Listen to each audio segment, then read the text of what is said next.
Ning metu wis dudu tandha mulya.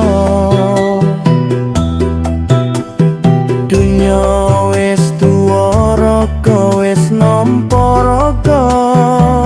Sing sugih dadi sombong lali marang dedonga.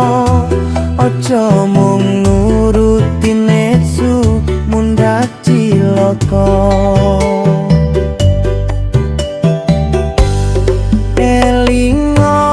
Sedulur dunya iki wis ringkih,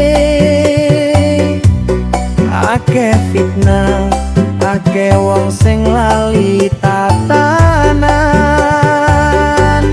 Ayo padha rukun nggo sangu ing tembe mburi, jaga iman ing dodo kuatno ati. Syukur lan donga dadi tamenge nyawa, supaya slamet saking donya sing murka.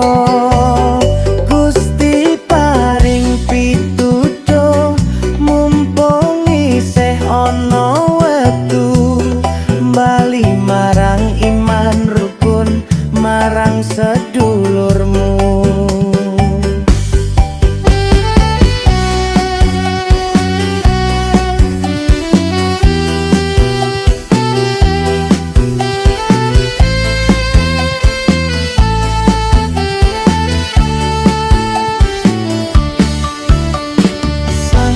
Mati dudu bondo,